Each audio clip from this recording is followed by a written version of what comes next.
লাচিত সেনাৰ যোৰহাট পৌৰসভাৰ ঘেৰাও কাৰ্যসূচী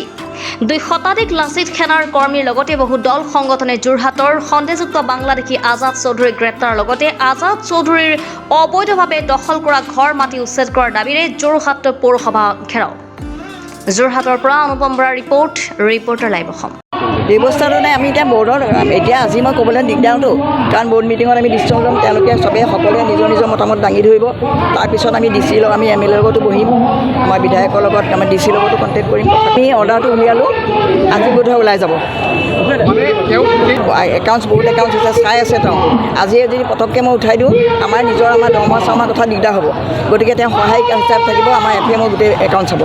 সেই যেতিয়ালৈকে ক্লিয়াৰ নহয় এই কথাখিনি কামখিনি তেওঁলোকে একাউণ্ট গোটেই একাউণ্টবিলাক ক'ত কি আছে গোটেই চাব ভিৰত কিবা টকাটুকি হৈছে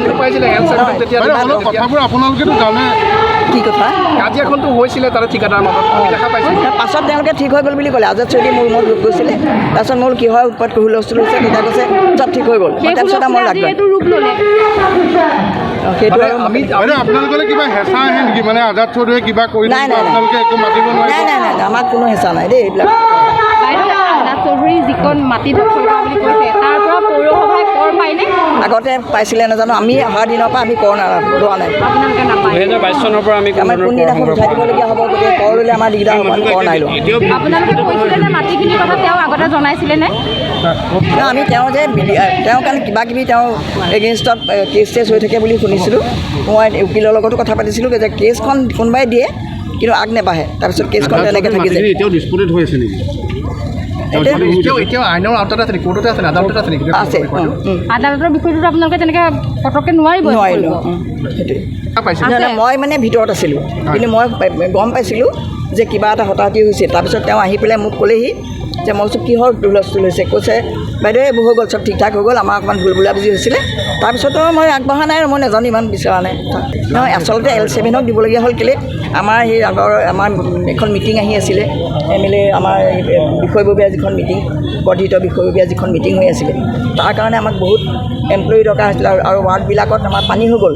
আচলতে আমি আগতেই ল'ব লাগিছিলে 30জন এমপ্লয়ি আমি ল'ম বুলি বহুত আগতে আমি ঠিক কৰিছিলোঁ কিন্তু ইতিমধ্যে যদি আমি তল ফালৰ পৰা যেতিয়া চোৱা গ'ল চবেই মানে উদ্যোগ কৰিলে আমি তেতিয়া পাতিছিলোঁ যে আমি আকৌ নতুনকৈ তেতিয়া আমাৰ ইঅ'ই ক'লে আৰু সকলোৱে অকল ইঅ' বুলিয়ে নহয় চবেই ক'লে যে যদি আমি কেনেবাকৈ আকৌ মানে টেণ্ডাৰ কৰিবলৈ যাওঁ গতিকে প্ৰচেছ বহুত দীঘল হ'ব ইমিডিয়েট আমাৰ মিটিং 5-3 দিনৰ পিছত আমাৰ মিটিং আছে গতিকে আমি সেই হিচাপত তেওঁক মানে দি দিয়া হৈছিলে অন্য কথাই বৰ্তমান যোৰহাটত লেবাৰ কিমান আছে পৌৰসভাৰ 1 মানে কনজাৰ্ভেঞ্চি চব মিলাই পেলাই 190 লাচিত সেনাই যিটো অভিযোগ উত্থাপন কৰিলে মাটিখিনি কথাটো গম পালেও বাকী বিষয়বোৰত এতিয়া আপোনালোকে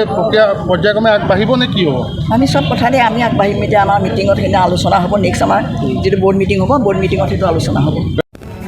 ৰিপৰ্টাৰ লাইভ অসম।